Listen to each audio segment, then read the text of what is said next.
आज हमें जनाब हकीम शहबाज चौधरी साहब को गोल्ड मेडल पहनाया है और तारीफी इसनाद भी दी है। شكرا يا ربي شكرا هديت قلبي شكرا نورت ضربي شكرا شكرا يا رب شكرا يا رب बिस्मिल्लाहिर्रहमानिर्रहीम। प्यारे भाई और बहनों, अस्सलाम वालेकुम वरहमतुल्लाहि वबरकातुहू। उम्मीद है कि आप सब खैरियत से होंगे। मैं हूं आपका मेज़बान हकीम शहबाज हुसैन नावान और आप इस वक्त देख रहे हैं Hakeem Shahbaz herbal TV on YouTube. प्यारे भाई और बहनों, कुछ दोस्तों की तरफ से ये मैसेज आए हुए हैं अतिब्बा कराम की तरफ से कि प्रोस्टेट ग्लैंड्स जो हैं उनके बढ़ जाने के लिए कोई ऐसा नुस्खा बयान करें जो कि बेज़रर भी हो और बग़ैर ऑपरेशन प्रोस्टेट ग्लैंड्स जो मसाना के गदूद होते हैं वो जब बढ़ जाते हैं तो पेशाब की रुकावट और पेशाब से मुतल्लिका मुख्तलिफ मसाइल जो हैं वो बन जाते हैं। अमूमी तौर पर डॉक्टरी में, एलोपैथी में इसका इलाज जो है वो ऑपरेशन से किया जाता है, लेकिन अल्लाह के फजलो करम से तिब्बे यूनानी में इसके बहुत सारे इलाज हैं। तो कुछ दोस्तों की तरफ से ये फरमाइश आई हुई थी कि इसके लिए कोई आसान सा ऐसा नुस्खा बयान करें जो हर तबीब बना ले और इसको इस्तेमाल भी कर ले। तो आज की इस मुख्तसर सी वीडियो में मैं आपकी खिदमत में प्रोस्टेट ग्लैंड्स या मसाना के गदूद बढ़ने के लिए एक बहुत ही आसान और मुजर्रब तरीन नुस्खा जो है वो बयान करने जा रहा हूँ। ये नुस्खा अरसे दराज से मेरा मामूल है, बहुत तवील अरसे से मैं इसको बना रहा हूँ और इसको मुख्तलिफ तरीक़ों से बेशुमार अमराज में हम इसको इस्तेमाल भी करते हैं। तो इसके बनाने का तरीका मैं आपकी खिदमत में पेश करता हूँ। सबसे पहले आपने कलमी शोरा असली जो है, याद रखें कि ये बहुत ज़्यादा नकली मार्केट में आ रहा है, नमक बहुत ज़्यादा इसमें डाला होता है। असली कलमी शोरा जो है वो छोटी छोटी उसकी कलमें होती हैं और महंगा होता है, मार्केट में मिल जाता है, लेकिन इसका रेट आम कलमी शोरे की निस्बत तकरीबन 4 गुना ज़्यादा होता है। असली कलमी शोरा आप ले लें 1 पाव कलमी शोरा ले लें। उसके बाद आपने आध पाव काली मिर्च लेनी है, उसका बिल्कुल पाउडर बना के रख लें और आध पाव ही आपने छिलका रेठा लेना है। रेठा लें, उसका छिलका लेके उसको पाउडर कर लें। ये पाउडर जो है वो आपने इस नुस्खा में इस्तेमाल करना है। छान के, छाननी वगैरह में छान के इसका पाउडर जो है होगा, छिलका रेठे का पाउडर, वो इस नुस्खा में इस्तेमाल होगा। इसकी तरकीब तैयारी ये है कि किसी भी लोहे की कढ़ाई में आप कलमी शोरा को डाल के आग पर रख के गर्म करें तो ये पिघल जाएगा। जब ये पिघल जाए तो इस पे आपने एक चुटकी, किसी चम्मच वगैरह से एक चुटकी के बराबर दवाई जो है वो छिलका रेठा की डाल दें और इसको किसी लोहे की सलाख से अच्छी तरह उसमें मिक्स कर दें। आप देखेंगे कि थोड़ी देर में वो धुआं बनकर जो रेठे का छिलका है वो जल कर खाक हो जाएगा, मिल जाएगा कलमी शोरे में।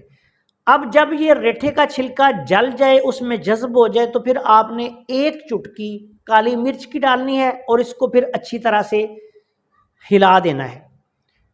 इसी तरह करते करते जब आप ये थोड़ा थोड़ा खर्च कर लेंगे तो कलमी शोरा जो है ये गाढ़ा होना शुरू हो जाएगा। पहले ये पानी की तरह होगा, फिर ये गाढ़ा होना शुरू हो जाएगा और फिर ऐसी सूरत होगी कि ये जमना शुरू हो जाएगा। अच्छा, जब आप ये दोनों चीज़ें आधा पाव इस पे खर्च कर देंगे तो ये एक सख्त किस्म का जो है ये मुरक्कब बन जाएगा। इसको कलमी शोरा मुदब्बर करना या कलमी शोरा कायम करना भी कहते हैं। ये जो तरीका है इससे कलमी शोरा जो है वो कायम हो जाता है।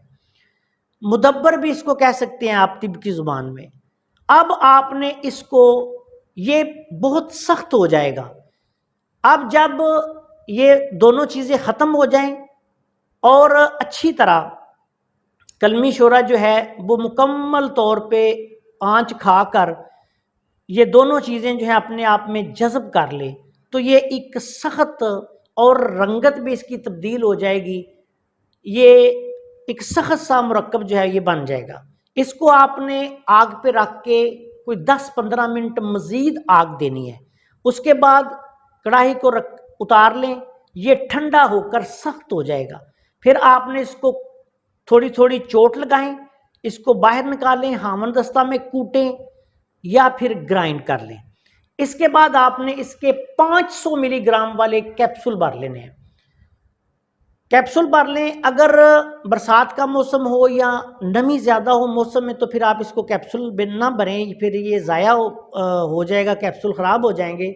پھر آپ نے ایسے کرنا ہے کہ اس کو کسی دوسری دوائی پاؤڈر وغیرہ میں شامل کر کے بھی استعمال کروا سکتے ہیں، جس طرح مثال کے طور پہ ملٹھی ہے، ملٹھی کے پاؤڈر میں بھی آپ اس کو استعمال کروا سکتے ہیں، یا اور بھی کسی ایسی دوائی میں۔ اگر موسم ٹھیک ہو تو پھر آپ اس کے کیپسول بھر لیں۔ 500 ملی گرام والا کیپسول جو ہے یہ آپ نے صبح اور شام کھانا کھانے کے 1 گھنٹے بعد تازہ پانی کے ساتھ آپ نے اس کو استعمال کروانا ہے۔ اللہ تعالیٰ کے فضل و کرم سے پروسٹیٹ گلینڈ کے لیے 1 سے 3 دن میں یہ فائدہ کرتا ہے۔ پروسٹیٹ گلینڈ کے لیے آپ اس کو استعمال کروا دیں، انشاءاللہ تعالیٰ 15 دن سے لے کے 3 ہفتے میں 1 ماہ میں پروسٹیٹ گلینڈ کا مسئلہ حل ہو جائے گا۔ بڑے ہوئے غدود جو ہیں وہ نارمل ہو جائیں گے اور پیشاب کی بندش وغیرہ اور دوسرے مسائل سے جان چھوٹ جائے گی۔ علاج کے دوران آپ نے مریض کو تمام سداوی چیزیں، آلو گوبھی مٹر بینگن پالک بڑا گوشت کھٹی چیزیں اور اسی طرح تیز مرچ مسالے اور گرم چیزوں سے بھی پرہیز کروانا ہے۔ اور ایک اور بات آپ کو بتا دوں کہ اگر کسی مریض کو تکلیف بہت زیادہ ہو یا اس کا وزن زیادہ ہو، اور اگر مریض کا وزن زیادہ ہے تکلیف زیادہ ہے تو پھر آپ اس کی مقدار خوراک 3 دفعہ بھی دن میں کر سکتے ہیں۔ کھانا کھانے کے بعد تازہ پانی کے ساتھ آپ نے اس کو کم از کم 1 گھنٹے بعد استعمال کروانا ہے۔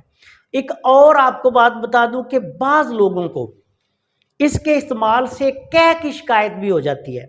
اگر کسی مریض کو اس کے استعمال سے فوری طور پر قے آ جائے یا تھوڑی دیر کے بعد قے آنی شروع ہو جائے تو اس نے کیا کرنا ہے، تو پھر آپ نے ایسے کرنا ہے کہ اس کو جب آپ یہ دوائی استعمال کروائیں کم از کم کھانا کھانے کے 1-1.5 گھنٹے بعد کروائیں، اور کھانا جب مریض کھا لے دوائی کھانے کے بعد تھوڑا سا نمک جو ہے کھانے والا نمک وہ مریض منہ میں رکھ کے چوس لے تو انشاءاللہ تعالیٰ اس کی قے کی کیفیت ختم ہو جائے گی۔ دوسری بات ایک اور ذہن میں رکھیں کہ اگر فرض کریں کسی مریض کو اسی طرح دوائی کے استعمال کرنے سے اس کی 500 ملی گرام کی مقدار خوراک میں قے پھر بھی کنٹرول نہیں ہوتی یا ختم نہیں ہوتی، نمک کے چاٹنے کے بعد بھی قے آتی ہے، تو پھر آپ نے اس کی مقدار خوراک تھوڑی کم کر لینی ہے۔ 250 ملی گرام بھی آپ دن میں 2 دفعہ سے لے کے 3 دفعہ تک اس کا استعمال کروا سکتے ہیں۔ 250 ملی گرام سے لے کے 500 ملی گرام دن میں 2 سے 3 دفعہ اس کی مقدار خوراک ہے۔ اور اس کا جو جب مریض کو قے وغیرہ آئے تو اس کا جو توڑ ہے یا اس کا حل ہے یا وہ نمک چاٹ لے یا پھر کوئی ترش چیز تھوڑی سی چاٹ لے، جس طرح لیمن کا تھوڑا سا رس یا کوئی کھٹی چیز اچار وغیرہ تھوڑا سا، تو اگر کسی کو قے آتی ہو تو اس سے یہ مسئلہ حل ہو جائے گا۔ آپ سے گزارش ہے کہ اگر آپ نے ابھی تک ہمارے چینل کو سبسکرائب نہیں کیا تو چینل کو سبسکرائب کر لیں اور ہماری ان ویڈیوز کو اپنے دوسرے دوستوں کے ساتھ شیئر بھی کر دیا کریں تاکہ وہ بھی ان سے فائدہ اٹھائیں۔ السلام علیکم ورحمۃ اللہ وبرکاتہ۔